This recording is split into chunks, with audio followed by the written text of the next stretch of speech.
Y'all ready? Ready. Well, what's up, y'all?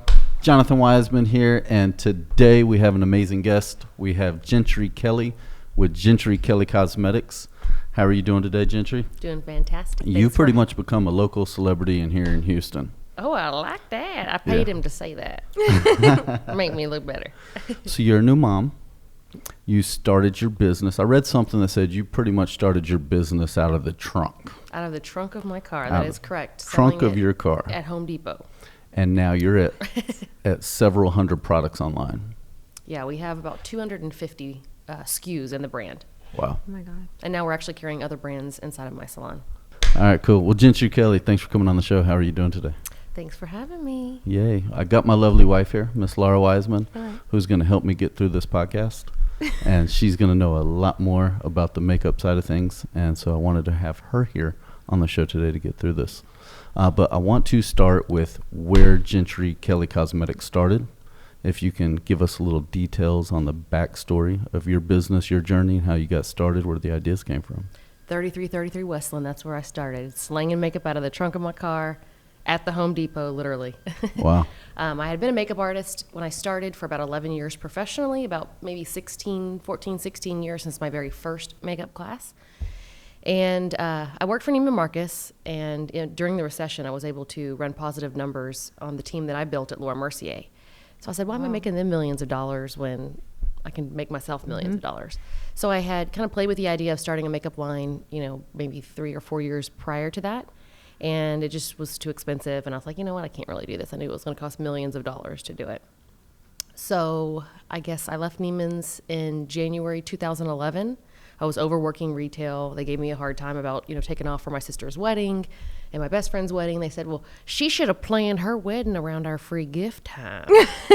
Like, you know what? I'm over it. I'm tired of coming back here and begging and getting all torn up and crying in the food court because I couldn't go to my sister's wedding. I was like, I'm over it. I'm leaving.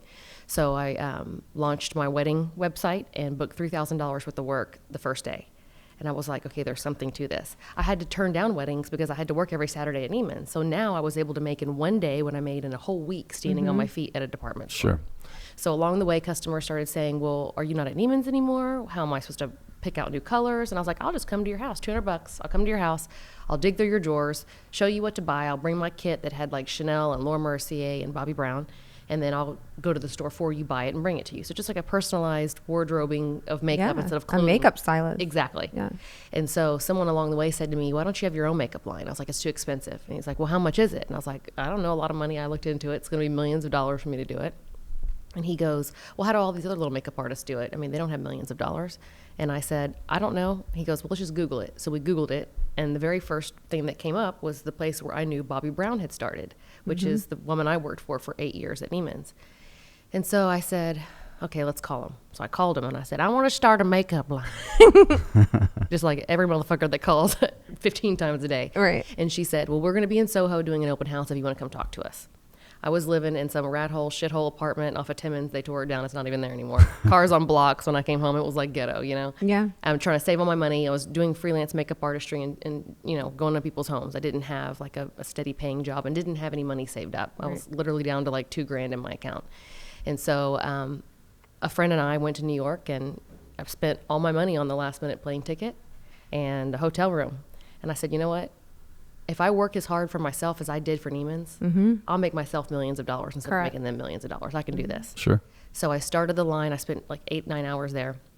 Started the line with just like the basics, lipsticks, liners, and glosses, because I knew that I could sell that to my brides. They were always asking for stuff to buy for touch-ups. So I, at the end of the 8-9 hours, I was like, okay, I'm ready to do this, but I don't have any money. How do I pay for this shit? They said, well, we take credit cards. I said, perfect. I have an American Express card.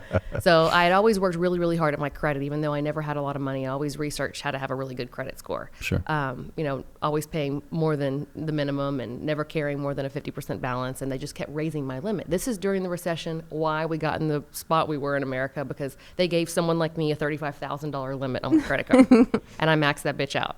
Right. I just kept doing it, and along the way going to trade shows and asking questions. And in about 6-7 months, I found a company that made the cardboard boxes and a company that made the stickers, and then somebody who made the makeup.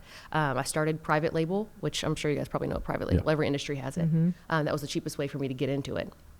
And so, like I said, charged $35,000 on the card. And I remember laying in my shitty apartment and thinking, what if I can't pay this credit card bill? You know, I've worked so hard to get where I'm at now. And the minimum payment was like $2,000 a month. Right. And I didn't even barely make that a month.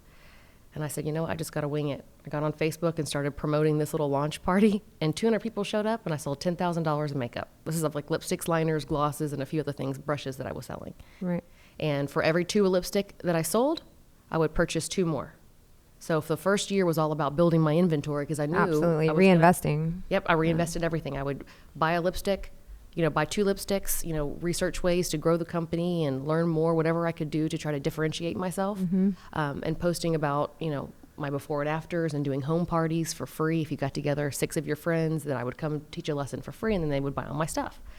And so I would make $2,000 a month payments towards this credit card, a little more than the minimum every single month. But just like I said, try to build the inventory. And about 8 months later, a store approached me. And so I got into my first store in West Ave. What store was that? that? Was Cameo, Dr. Ross' office. Okay. So I got in there, and then soon after I got contacted by a department store. It's kind of like Tootsie's in Lafayette. So I got in there and I learned, about net 90s and something I don't want to do now. Well, and that's, a lot of people don't realize when you get into retail, you have to front those products. And if there's a multiple location deal or multiple location store, you have to fund all of that. And fill a PO that could be $500,000. And that's the part I feel like the first 2 years I was preparing myself for that. What if Sephora came to me and wanted to sell my stuff? Or what if Neiman's came to me? But what I learned along the way is I really don't want to work with department stores. Sephora and Ulta, something like that, I would. But I feel like department stores are kind of a dying breed, and they're not going to be around forever. Yeah. So I really don't push to get in there, and it's so competitive. And they have so much turnover depending on what contracts they have in place. And yeah, it's just super competitive. There's 30, 40 brands under one roof, and the salespeople are just pushing whoever gives them the best commission or the best we call spiffs in the retail world. Yeah. I like working with boutiques, and I do COD, so I never have to worry about that. It's cash on delivery. As soon as we ship that shit out of our warehouse, I get payment. I don't ship anything unless I have the cash in. Right. You don't have a bunch of dying inventory sitting around collecting dust. Yeah. Or I also sold to a chain of casinos, and it was kind of the same thing. Then you would think these people bring in, I don't know how much a casino brings in a day, $100 million a day, something stupid like that. And if my net 90, or if I had terms of net 90, I would get paid on like 180. So I was like waiting, half a year to get payment on stuff that was out of my warehouse, and I didn't have a lot of inventory back then. So that was probably one of my biggest struggles in the beginning. But I didn't pay myself for 3.5 years. I, just reinvested everything back into the company and did weddings and events to get paid. And I think that's why I am where I'm at now and was able to have a good 6-figure padding in my account. So I never had to worry about a couple of slow months. Right. I feel like a lot of people that start a business, become the $30,000 millionaires real quick. Yeah, they do. And then as soon as they see $1 in their account, they want to flaunt it. And I was never like that. I stayed living in the hood. Yeah. Drove my beat up Beamer. That thing was like on its last leg for a long time because I didn't want to overspend. To me, it was way more important having that padding and cushion and a peace of mind that I could pay the bills and keep my employees staffed if needed. I mean, so you self-funded your entire business. Yeah, I didn't have an investor. I did not have an investor. And there was several times that, people had reached out to me and said, do you need anybody? And I think one of the main reasons why I never wanted to get an investor, I didn't want to have somebody tell me how to do what I knew how to do. And yes, I know like certain types of investors could benefit me in certain ways, but straight money and capital, I didn't really need it. Because I saved everything, I was able to continuously grow my business and grow my inventory. Right. When you talk about growing the business, what were your main marketing tactics back then? What did you do to get the business out there? Facebook and social media. Facebook, now more Instagram than Facebook because I feel like people are using Instagram more. Mm-hmm. Sure. And a lot of people that come into my store now are saying, I found you on Instagram, but it used to be all Facebook. 8 years ago, it was all Facebook. Yeah. And it was free. You didn't have to pay to post on a business page. Now you do. If you want visibility, you have to. If you want to be seen, you got to pay for it. And I was, and actually, I think it was 2017 at the end of the year, my bookkeeper and I sit down and see where I spent my money in marketing, and almost all my marketing was paid advertisements on Facebook, and it was like $13,000. And I was like, did I really gain that much from it? So I quit doing it at that point. And what avenues are you doing now? Is it more Instagram? I don't do any paid advertisement. Not that I'm against it. I just don't necessarily need to. I don't really. Word of mouth is so good right now, so I'm just kind of like riding that boat as long as I can. And if things change, that's the best advertisement. Yeah. Yeah, if you can cut out a marketing budget and not have that in your P&Ls on a monthly basis. So I looked into influencer marketing. That's something I Yep. definitely want to do. I have someone, she's a news anchor who uses my stuff. I don't pay her. She's on contract. She can't take payment.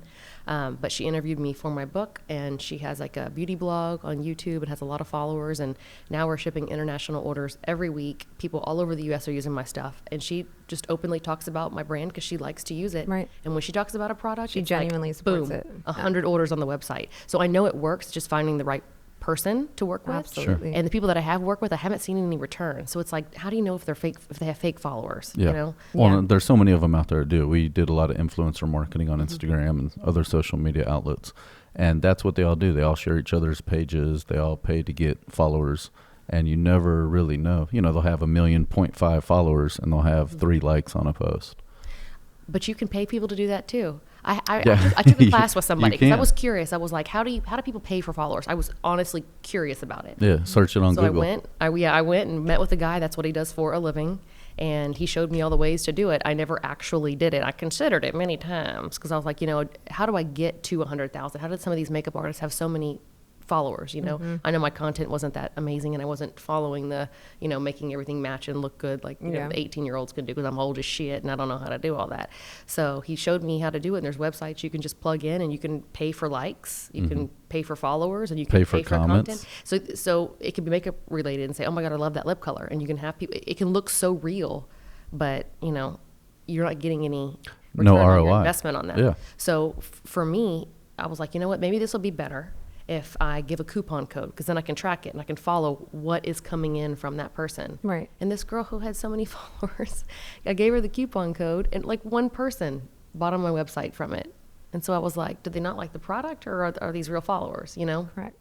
Because, you know, the other chick, the girl who was on the news anchor lady, I mean, she posts about a bronzer and then boom, there's like 100 orders. Yeah. So- Well, that's what's great about the affiliate programs is that they're all trackable now. Back in the day they weren't, but now they are. Whether So- it's promo codes or links that you're using. There's actually affiliate companies that you can go to and they can tell you, you know, here's our pool of influencers. These 10 in your market are the best for you. And they have the best, you know, ROI and you can track and follow through their system.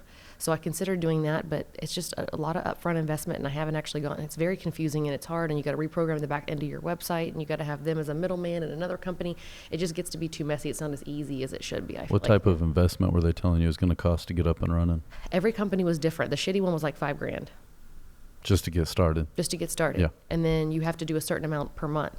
So if you, let's say between the two hands, that $100,000 is exchanged, then they take a percent of that too. Sure. So they take, I can't remember exactly what the percent was, but I think that they said Around giving 20. up 20% of your sale. And then like, I think they split it with the influencer and then Like to Know It then splits it with them. Yeah, typically you got to give a 20% discount and then you got to give them another 20%, whether that's directly to an influencer, if you do direct with influencers, or if you go through the company, there's some type of split with Yeah. those The companies. influencer only ends up with about 5%, depending So- on what the company is, and it depends. And I wanted to focus on my cost of goods because I had never done that. I didn't even have a real inventory until 3 years ago. It was like product in, product out, and hope for the best. Yeah. But I was really good at eyeballing it and forecasting in my head. I just had to get it out of my head if I didn't want to micromanage my business forever. Right. So we got a really good inventory reporting system, and I just finalized my cost of goods when I was on maternity leave. So I didn't want to jump the gun and then not have enough profit margin in it. But now I know I do have enough profit margin. It's just the time spent trying to figure all that out makes my head explode. Yeah. Do you do feel your like- warehousing here locally? Yes. So And- it's actually underneath my studio. So a lot of Okay. people don't know that. When they come into my studio, they think it's one story, but it's actually 2 story. We have a basement. So, That's cool. So you do 100% of your fulfillment from here? yep, I do everything. And I know you sell online on your website. Yeah, that's And I about- have seen you on marketplaces, Amazon, and are you on some of the others? I don't sell on Amazon. We sold my book on Amazon, but we're actually out of books right now. Okay. So. Do you have resellers or affiliates that sell your products online? No, just me. I do allow because I have 14 retailers that sell my brand in 4 states. So I allow them, which is not normal in our industry. Like Yeah. SkinCeuticals or Obagi or whatever, those brands don't allow you to sell on a website. But to me, I don't really care where they're selling as long as they're selling it, they're buying more from me. They just Sure. have to sign a contract that they will sell it for the MAP pricing. suggested, Okay. retail price. So that I don't want them marking it down. And that's the one thing about Amazon too, even with my book. They would have like flash sales where they would mark it down to where they were only making like $1 or $2 off the book. I don't even know how they afforded to do No, for it's shipping. crazy. You know, Yeah. I know they get great deals on shipping, but And then that starts to kind of compete with me and me selling the book. Online. Absolutely. When we sold on Amazon, it was like you had to be there to somewhat, for our industry, you had to be there to have, a presence, kind of credibility, if you will. But they take such a big commission, not to mention you got to do free shipping if you do it FBA. So did you fulfill those orders, or did you sell to Amazon? And I did both. Well, I never sold to them, but I did FBA where we would send them a couple thousand products and then they would drop ship it for us. And then, of course, we would have to pay the expense of shipping. So what I did is marked my price up 25% so that it would basically cover the cost. At the same time, it would also redirect people to come buy from me directly at the lower price point. So what product was this? These were the supplements that we had for many years. And what we did is the FBA fulfilled by Amazon would always be $5 or $6 higher than fulfilled by us. Fulfilled by merchants, what it was called, so that they were more inclined to buy directly from us, and we drop ship from our centers instead of theirs. I don't think I knew that you did supplements. Sean used to own TF Supplements. Yeah. Yep, for many years. So, yeah, we just got out of that business February.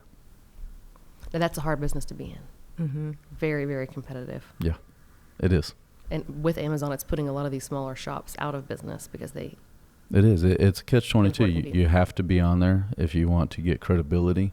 But when you are, you kind of have to hoe yourself out. And it's such a, it's all about reviews now. And Amazon's algorithms, they, back in the day, as you were saying, buying likes and followers and comments, you could buy Amazon reviews. So there's companies that have been around for, 5 years that bought tens of thousands of reviews. Now they don't allow it anymore. That's why I don't trust reviews. They catch it I know now. that I can delete anything off my website that I don't like. You know what I mean? Yeah. Reviews aren't real. Yeah. That's basically paid influencer marketing right there. Yeah. So how many stores are you in here locally and nationwide? Locally, we have 2 in Friendswood, 3 in the central Houston area. We have 1 in Alabama, 1 in Austin. We have 5 in Louisiana, 1 in Idaho. Did that equal 14? So when you say stores, what kind of store is it? Is it a salon that offers services with these products, or what is that? Yeah, so they're not my store. So there's only 1 store that's branded under my name. The rest I sell wholesale to, just like Laura Mercier sells to Neiman's and Saks. Right. Most of them are salons. Some are just straight makeup places, like a mini Sephora. Some are doctor's offices, like a dermatologist or an injectable doctor, that wants a brand to sell along Absolutely, with that they can get behind and believe in. Exactly. And it's all like clean and organic, paraben free. The skincare is organic and plant based. So it's good to offer in conjunction with those medical grade products. Correct. Because it makes your skin super sensitive when you're on retinol. So then you use mine during the day, which is all aloe based, which calms the heat in your skin. Right. From the packaging and the manufacturing, how involved are you with that in the beginning versus now? In the beginning, it was very, very little. And was that because it was more, everybody starts white label to be white label, private label to kind of get started, more cost effective to get it out there. Yeah. Then as time goes on, you can start developing your own products. Yeah, so without telling too many of my secrets, everybody jumps on the bandwagon like all my ex-employees do when they start throwing makeup lines. But I started, with the private label, like you said, and there's very little I could do because of the minimums, are so high. Yeah. But as you build your brand and you start, having more proven sales, then you can invest more. So my first really big investment was my brush wash. And it was because I couldn't find anything in private label that was a brush cleanser, right? So I went to a trade show, met a guy, said, I want to make a brush wash. He goes, I don't know what the hell that is. I've never made one of those before. Do you have a baseline product for me to work from? So it was the first time that I had created something from scratch. And I think it's a misconception that, people think that all these brands make their own makeup. Yeah. Nobody makes their own makeup. Right. Yeah. And when I worked for Laura Mercier and I went to their corporate office, which was over here off of Corporate Drive, over here in Stafford, and it was a warehouse facility, like a small, like where an electrician would store his stuff. It wasn't like this big manufacturing facility that I was expecting when I got there. Yeah. And I was like, where's the guys in the white lab coats? And they're like, what are you talking about? I'm like, well, where's the makeup? I'm so excited to see how it's made. I was expecting like guys with like beakers and lab coats, and that's not how it works. Yeah. So, makeup companies do contract manufacturing. They go to the makeup, manufacturing facility, and then you use their chemists typically. You tell them what they want. You can choose from their library of ingredients, and depending on your amount of spend and your minimums, they'll start tweaking it, do customer supplied packaging, things like that. So like I said, the brush wash was the first thing that I had done that was big and expensive, and it was a lot of stuff, and that he did a favor for me and did 2,500 units. I was about to say, how many units did you have to? Yeah, it was 2,500 units. So it wasn't too crazy. I could do it. Most of the time, it's 5,000 to 10,000. Yeah. But so I did that first. And did they do the packaging for you, or did you have to contract I had to that source that, and that was hard as hell, because the things you learn along the way, I wasted so much money and time and headaches. And Sean always says, what makes you different and makes you stand apart is when you come to a roadblock, you have to find a way around it. When everyone else gets frustrated and you goes have to dissect it and figure out your way through. Exactly. All by yourself. I didn't have anyone hand-holding me. I had to do it on my own. And so, the little tips that people could have given me along the way, like the orifice. Who would have known that there's different sizes of caps that go to every bottle? And when you're going through a packaging company and you're selecting, I wanted a molten brown style brush. It's called a bell-shaped bottle. So I bought the wrong lids, and they all get there, and he's like, "These aren't the right size lids." Right. That So was now it slows down everything. Yeah, that was a 22 instead of a 24, or whatever the sizes are. I'm like, motherfucker. So then you got to pay for all that, and at this time, I didn't have a lot of money, so there wasn't a lot of backup. Every little I had bit to counts. refreight that back to the company, and here he's got the stuff mixed up in the barrel. I've had that happen numerous times where I've supplied packaging, and they open it up, and the BOL, the bill of lading, got mixed up, or something was the wrong size, or whatever. Right. So now I have more understanding why they don't put anything on the schedule until they have your stuff and they open it up and make sure it's right. 100% done. So section by section on my makeup line, I started taking things out of private labeling. I mean, to do the whole thing, start to finish, it would be a $5 million project. Sure. So my second big project, and my biggest project at the time, was doing the skincare. So I knew I wanted something that I could use because I have rosacea and very sensitive skin, and I wanted something that didn't break me out if I was going to, sell it to other people. So I did the packaging through a company out of Dallas, and the packaging alone was like $75,000. And then I had to formulate 8 products. So you pay formulation fees. Wow. And you get 3 chances to get it the way you want it. So they bring it over and you're like, I don't like the smell, I want to tweak it, whatever. The viscosity of the product, whatever you don't like about it. Then after that, then you have to pay to fill all those, and you got to meet the minimums. And so they worked with me again. I started finding companies like asking a lot of questions and, trying to befriend these people at the trade shows. And so they did 2,500 piece minimums for me to start, just to get me in the door. And now we're doing 5,000 piece minimums. Yeah. So it's a little and easier. Typically it's 5,000 to 10,000 minimum. Yeah. But it was, from supplements, it's the same exact thing. These places sometimes also make supplements. Yeah, it's all the same. Not all, but a very lot similar of it's type the machines. same. If it's a powder blend, it could be the same machine they mix supplements in. Yeah. So, anywho, long story short, it was over a $200,000 project for me at the time, and I didn't want to do terms. I didn't want to ever get in the situation where I was stuck paying for something that if it wasn't selling, if I didn't have the cash to do it, I didn't do it. So I took the money into my account and I paid for it, and it was hard and it was a huge risk. And there's spoilage with makeup, there's spoilage with supplements. Yeah, stuff expires. Yeah, and even faster for supplements than it is makeup. And even if it's still good past the expiration date, people still are like, "Oh, it's expired," or "This is expiring in 2 months. I don't want to buy this." Exactly. That's when Sean did it. Sean used to buy from, what's that company name? I forget the name of it. Starts with an E. E? Big distribution center distributor for supplements. I don't know. Forgetting the name of it. Anyway, he would buy stuff on pallets from him that were like a 1 month from expiration, and he would sell it on his website because he'd get it at a great deal, and then just do a blowout special because a lot of people know that you can still have protein. Yeah, it still works. Doesn't matter. Yeah. Well, when you get into the custom packaging, which I know you do, did you find that those quantities go up, or that you have to order them internationally? They don't necessarily go up, the quantities, the minimums. You have to buy molds. So that's where it starts getting really expensive. Getting mold made. And sometimes you can share molds. You can use a pre-made mold. And it's more about the artwork that you put on top of or inside the bottle and how you brand it that makes it look different. Because really think about it. If you go to the shampoo aisle, or you go to the face lotion aisle, or you go to the cereal box aisle, all of it looks exactly the same. Right. It's the artwork and the graphics that you put on top. So I didn't want to pay the $20,000 for the skincare mold. So I just used one of their stock molds. And then kind of changed it up. And then as soon as I launched my makeup line, someone goes, "That sure does look like Nerium." I was like, I'd never seen a Nerium bottle. I was like, motherfucker. And I had a Nerium bottle that someone had given me. I did a gifting suite at the Emmys in 2013, I think. And someone was giving away Nerium then. So I had one. I was like, I had one of those bottles in my bathroom. I opened it up. I was like, sure enough, it looked just like my shit. And I was like, oh God. So then people then think you're copying or whatever. Yeah. But it's just, if you don't understand the industry, I can see why people would think that. Right.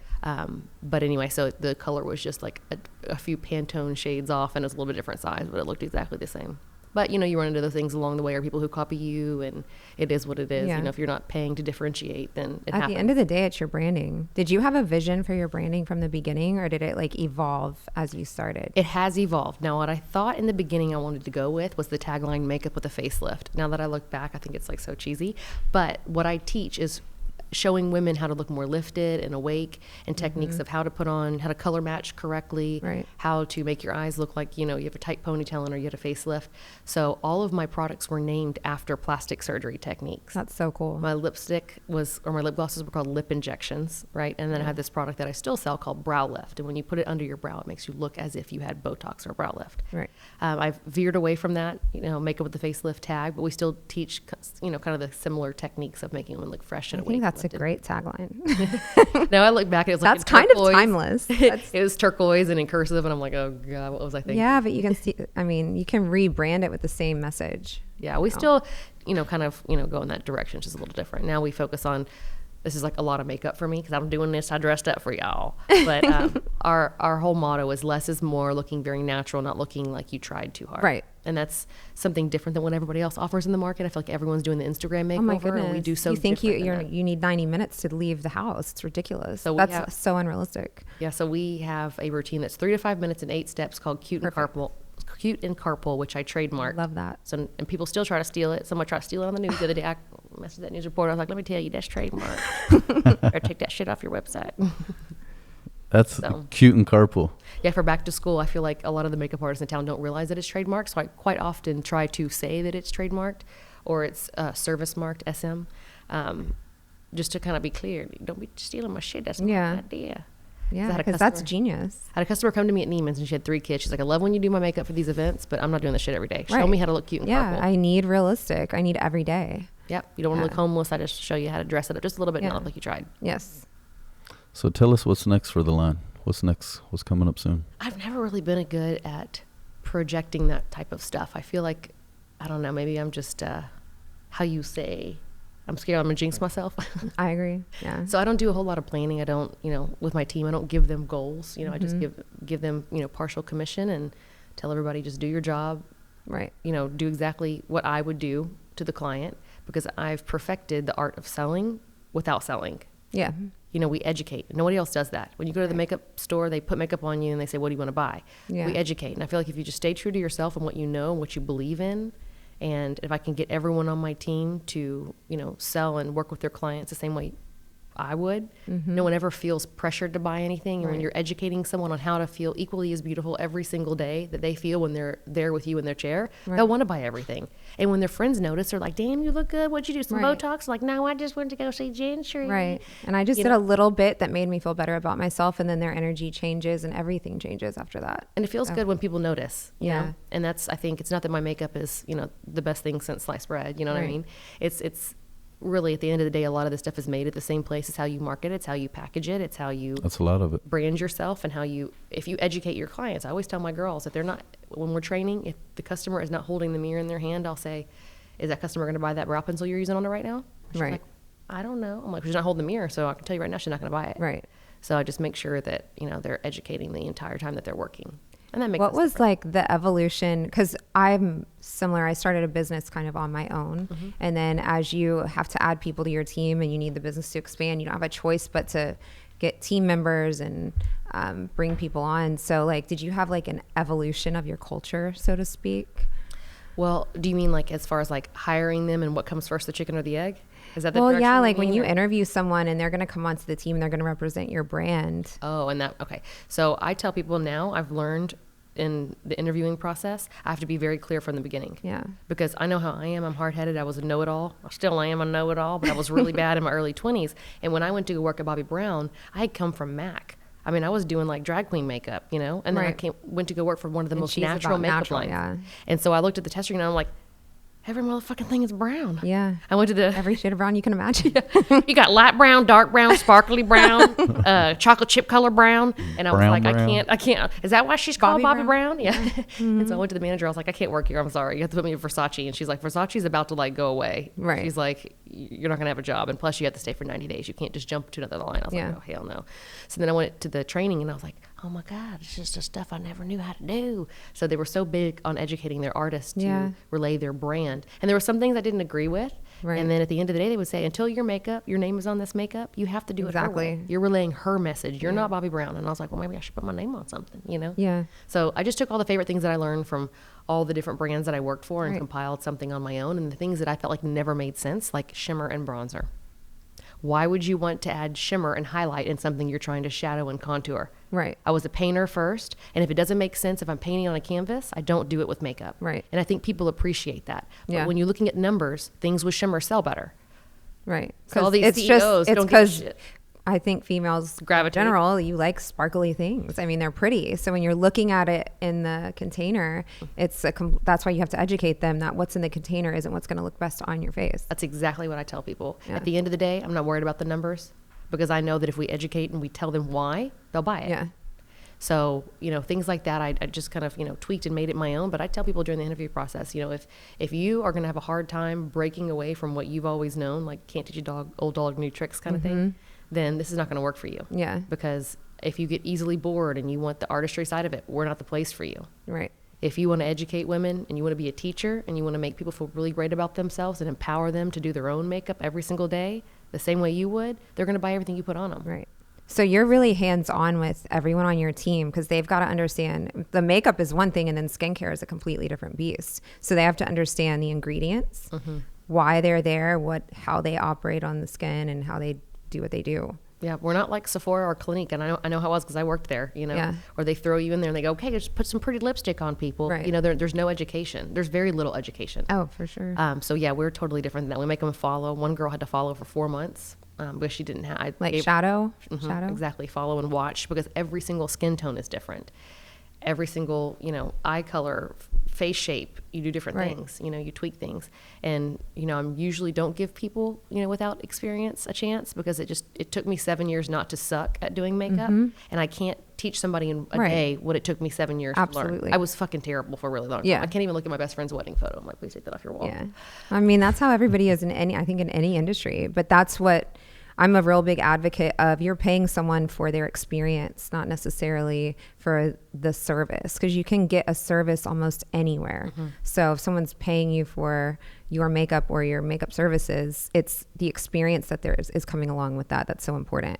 And I try to be like inappropriate with my customers and real, and that's how I am on social media too. I say it like it is. I share, where we're at, how much makeup we've sold since I started. Like I try to tell them more about the back end than I probably should have, and try to tell them what not to do with their makeup, even if I offend like half of the community. You're very transparent on social. I am, and I love that. And I think that's why it's. I think you need to be authentic, and I think people love it. And I think that's why people buy my brand is they want me. You know what I mean? Right. Well, you cut the bullshit, and you're telling you're being honest is what you're doing. Yeah. You're not being mean. You're being honest. Yeah. It's a very much no bullshit approach, and you don't have to follow me if you don't like it. I'm not going to win over every person out there. Exactly. But I think at the end of the day, and that's the hard part for people when they start businesses, especially with social media being what it is now, they can't take the heat for me. And I'm not going to say I'm still human. I still have feelings and emotions, and every once in a while someone will get to me, But at the end of the day, I feel like I'm getting better and better each year. Kind of like, it doesn't really matter. Like I said, I'm not going to please everybody. My makeup is not for everybody. The natural look is not for everybody. Right. Get the fuck off my page if you don't want to look at it. Right. If you don't like it, I'm sure go follow Mac.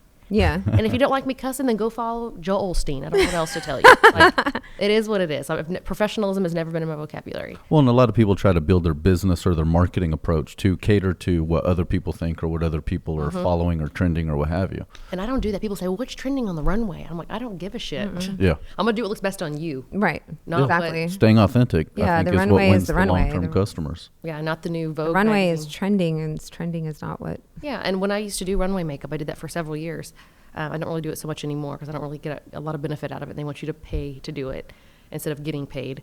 So what we do on the runway, I made eyelashes out of feathers one year. Like I would never put that on a client. It looked so cool on the runway. It looked like I'm going to use that on Halloween. It was beautiful. I just had just a regular pair of eyelashes. I glued all white feathers on top, and when they were going down the runway, it was absolutely amazing. But I would never do that. I use black for this like goth heroin chic kind of designer. One year we used eyeliner over the entire lip, and they had black lips, and it looked amazing. Yeah. But that stuff doesn't translate into real life. Of course not. You know, it inspires people, but I just get inspired by what I think looks pretty. Right. But that does showcase that you do have experience in all over the place in the industry. And I really have done a little bit of everything, and that you're an artist at heart, so which makes you naturally good at what you're doing. First of all, mad props to you that you made it this far and didn't sell out. I was just talking to one of my sisters. She's real big into organic stuff and all of those companies that start out with a really clear vision and goal in mind, because they're wanting to make something quality because they want to help people and give quality stuff to their clients or consumers. And then the next thing you know is you hear that they've sold and everything's changed. So to say that I never would for the right price. Everyone has their number. Yeah. But to me, it wasn't about the money. You know, to me, money's never been my driving factor. Yes, I like seeing the numbers. Yeah. But you get to the point where you're kind of numb to the numbers. Right. You know, we just sold $150,000 in 3 days for our, 20% off annual sale. And to me, I'm like, okay, great. What are we going to do next? Like, the numbers don't affect me like they did in the very, very beginning, you know? Right. Getting new stores is different for me, or getting, on a podcast or a TV show or something to show that people know that I'm the real deal. The involvement of the I mean? business is what really matters, because I think that means when you're doing it for the right reasons, when money isn't the ultimate goal. So you have to have the money to sustain the brand. Of course. I get that, but it's not my number one motivation. Right. Which it kind of sounds like bullshit to somebody probably listening in. No, not at all. True. I truly believe in what I do. I think more in the beginning stages, you have to survive, but as time goes on, you get to enjoy the reason why you got into the business.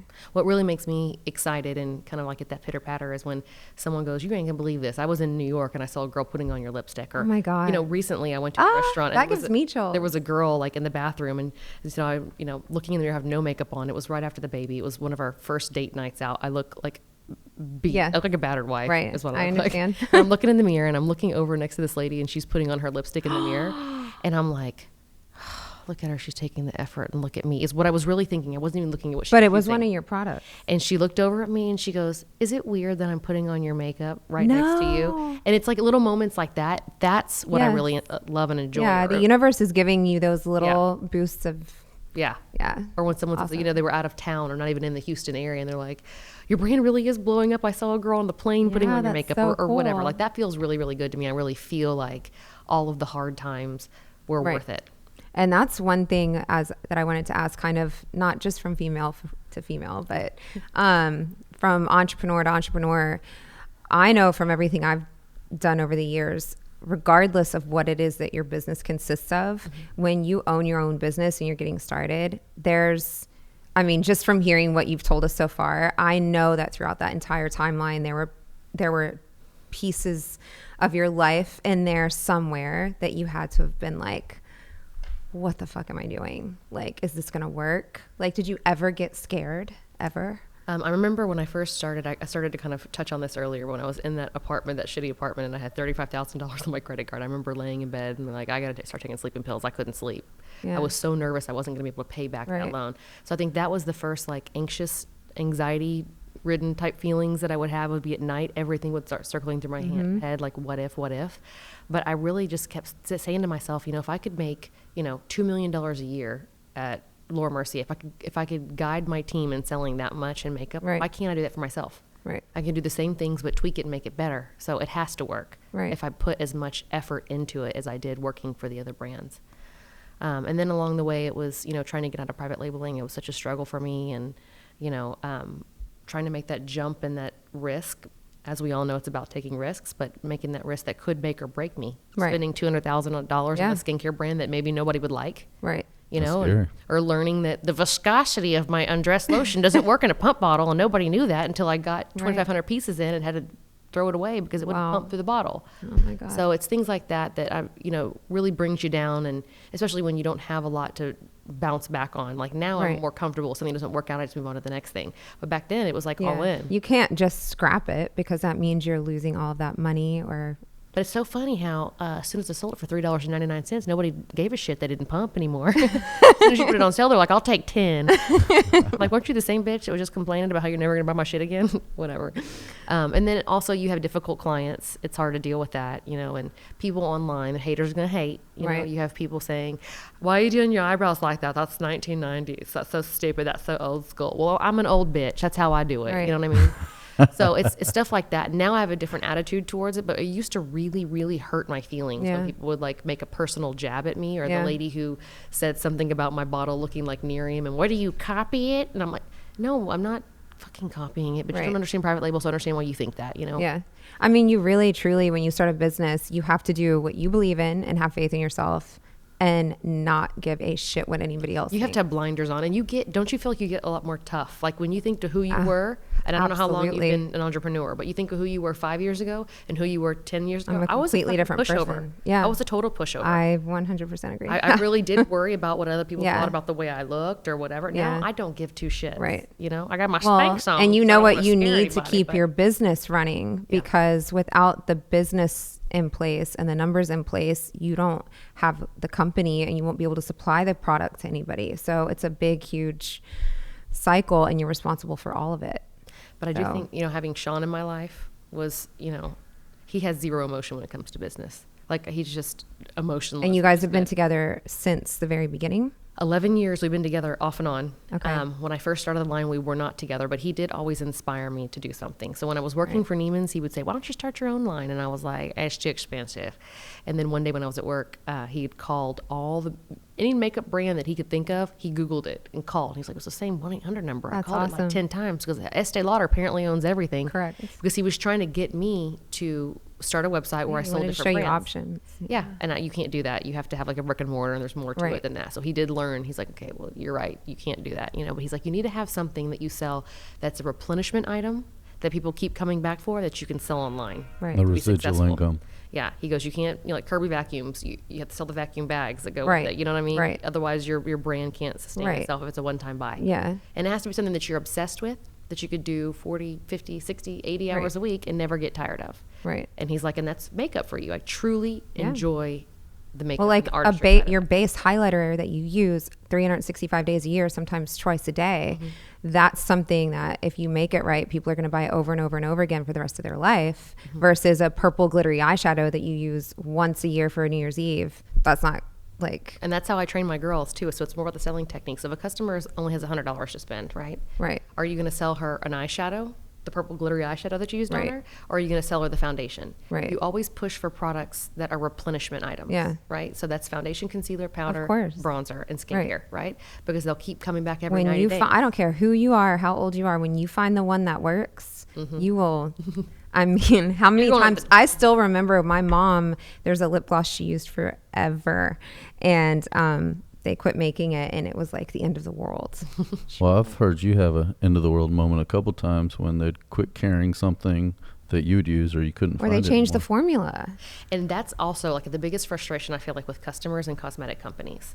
But again, you have to realize if it's a color that they can't sell enough of to, you know, fulfill a 5,000 piece minimum without having spoilage. Right. That's why. Or sometimes they're having to cut their losses and get rid of it and not do it again. And sometimes it's a raw ingredient. Like if, you know, I can't find. Sometimes it's hard to get raw ingredients. So mango butter, organic mango butter is impossible to find. I don't know why that's a hard ingredient, but I really wanted it in my skincare. If at any time they quit making mango butter or in the organic form, then I have to change my formula. So sometimes things change. Sometimes manufacturers and it's out of your control. You know, when I first went with my skincare company, they said the guy down the road had just gone out of business and they were, you know, taking on more of their clients. So what do you do? Like it happened to Bobbi Brown. I was like, why would you discontinue my favorite oil-free compact foundation? Right. And they said, well, the place went out of business. I'm like, well, what do you mean? Don't you make this yourself? Right. Again, I didn't understand. And so I understand from a client's perspective, it's annoying, you know, when you find your favorite something, but if it's a color that's just not trending anymore and people aren't buying it, you have to make a choice and let it go. Right. Sometimes I have zero control over it. Private label stuff, I have zero control over it. If they quit making it, that's it. I either make 5,000 of them and do contract manufacturing, or it goes away. Right. You know, but I also get better at doing things, and also realize that, you know, sometimes that they found a better way or better ingredients or taking the parabens out, and I used to have parabens in my makeup, so I had to adjust things and tweak things to get the whole line paraben free. Right. And that meant reformulating. So going back to navigating through starting a business while you're in a relationship, how important do you think it is that your partner is 100% supportive? Like, I mean, didn't you go sometimes days or weeks without spending an evening together or... Well, that's why we work together, because he's an entrepreneur. He's a serial entrepreneur. Okay. So he owns like 10 businesses. Yeah. He's a lot like Sean. But he has his hands in anything that makes money. So it's anything from like renting luxury cars to, you know, supplements. That's awesome. To, you know, commercial real estate, residential real estate. Now I just bought an oil company, so he's in a little bit of everything. But he's really good at honing in on certain things and tweaking things to make them profitable. And watching him do it, I'm like, dude, I'm smarter than you. If you can do it, I can do it. Oh, yeah. You know? I love that. So that's what inspired. It sounds just like me. So that's what inspired me to be what I am now. Is I never had the confidence before. I always felt like if it didn't work, it'd be the end of the world. See, for him, if something doesn't work, and he does have things that don't work, so he has something to fall back on. At one time during 2014, he bought 5 properties and built or remodeled $2 million homes. He had $10 million worth of homes sitting there, and they were not selling. Sometimes in a good market, it'll flip in a week. Sometimes it takes a year, you know, and he never really gets down. It's just a little frustrating, but he moved into one each at a time and staged it. So mentality is just, it's everything when you're starting a business. You have to keep your eye on the prize. Because like, I always feel like you might have a bad hour or a bad day or a bad minute. And if you can like get yourself out of that real quick and get over it and move on, I think those are the ones that survive. You can't have emotion in it. You got to realize shit happens, and just like I said earlier, don't take it personal. Find a way around the roadblock, because everyone else is giving up and you're not, and that's what makes you successful. It's not that you're better than the next guy. Right. You're the one that didn't give up. Yep. You're the one that didn't give up, and you're the one that just, you know, encouraged yourself to keep going even when times got hard, or someone was an asshole, or a customer wasn't happy, or shake it off, or whatever. You just have to shake it off. And you gotta you definitely have that energy about you. I love it. It's contagious. Oh, well, good. I like to hear that. It's wonderful. I like to inspire other people to do it, because I know that, you know, a lot of people are there now, or they're wanting to make the plunge. They want to leave their job. They're really good at what they do, but they're scared about not having money. Right. You can eat ramen noodles. Yeah. You can live at the shitty apartment and come home and have rats and cars on blocks. You know what I mean? You know, you can drive that old beat up car. That's temporary. It's all temporary. And, you know, now I realize that I don't really need a ton of money to be happy. And, you know, now the business is doing good. I can, as long as I have a place that I can come home to that I enjoy. We just bought a new house. As long as I have a nice house and a car that I enjoy driving, I've always been into cars. So as long as I have those two things, this one over here. I don't have to have. I can be sleeping on the side of the road as long as my car's nice. Yeah, that's me too. I was like, what am I going to put the baby in? I cannot be driving no minivan, okay? So I bought a car that is not kid friendly, so the car seat like barely fits back. I'm like, I'm gonna just push it with your foot in there and get it in there. So then really the next phase of your life is now you get to figure out how to navigate through the business with new little one at home. Well, we have about 13 to 15 people that work in our building, probably a little bit more now. I haven't counted in a while. And there was like 5 of us pregnant. Wow. At the same time. So what? I know you said you have a nanny, but do you ever bring the baby up there? So I was before I got the nanny. So I had him on June 6th. Okay, and I'm not the breastfeeding, stay at home, do the laundry, you know, clean the house. I'm not. That's not me. I can't. If and it's for some women, they really enjoy that being a mother and there's nurturing nothing wrong with that. It doesn't come natural for me. I thought it would. Everyone said it's gonna be the best day of your whole life. You're gonna love that little fucker so much. That's not how. It didn't come that way to me. It definitely took time. And this is what I was hesitant to post about it on social media, but I did. I said, listen, girl, there are so many people that feel the same way as you. But I was like, I'm excited to get back to work. You know, I'm really vocal about that. So, yeah. Well, I finally opened up about it, and I had like over, you know, I don't know, 1,000 comments on there, people saying, thank you for sharing, because I thought I was the only one. And you need to focus on those comments and not the 1,000 of people that are. It really only takes one asshole to ruin your fucking day. Yeah. It really does. You just can't look. But you have to focus on the people that they got support from what you said. Yeah, you know? I benefited so many more people than I probably pissed people off. And I know there's judgy people that are probably like, what a bitch. I didn't feel like that. Well, go fuck yourself. I did. Right. Yeah. So I'm just being real with you. No, I'm the same way. I mean, I love my kids to death. I have 4, obviously, and they are my life, and everything revolves around them. But at the end of the day, I find do something for you. I find zero satisfaction in cleaning the house.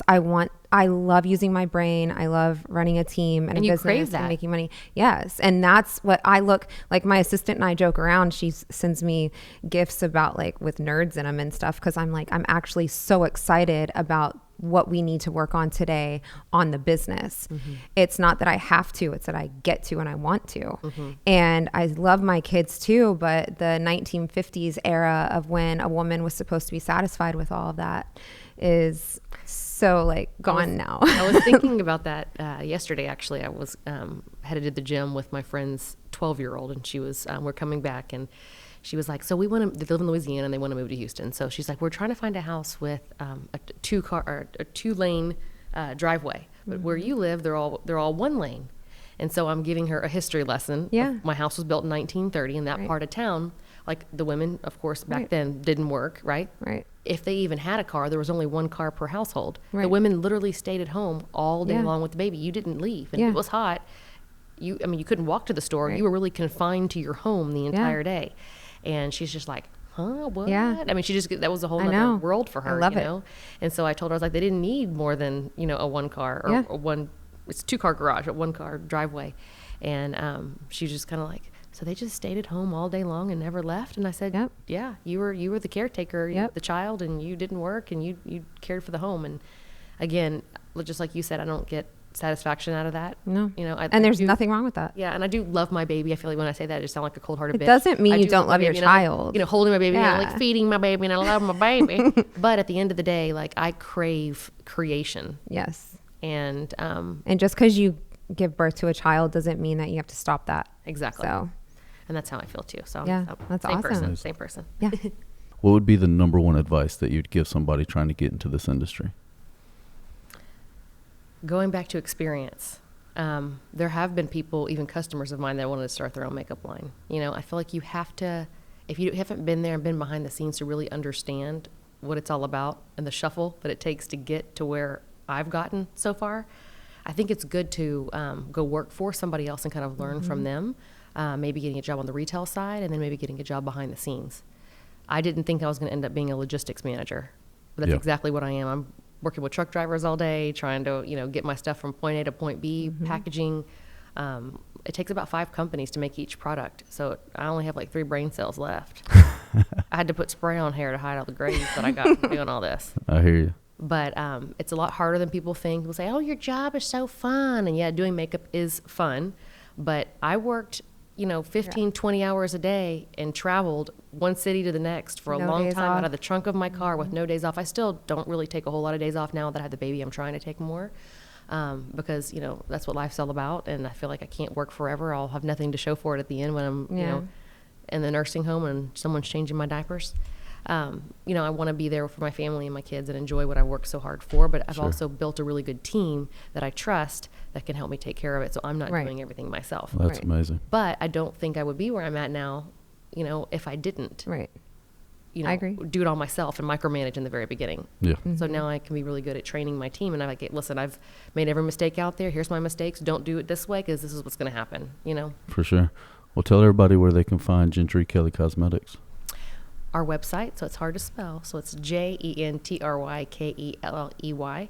You can search me on YouTube to find some of my YouTube videos, makeup how-tos. Hopefully the Hooker to Looker book will be in stock soon. And then, of course, we have a place off of Hazard and 59 by the Audi car dealership. Yep. That's my home store. And we'll put all your information in the description below. Yep. Well, thank you so much for coming on the show. It's been absolutely a pleasure having you here, and we hope to see you again soon in the future. Okay, sure will. Awesome. Thank you.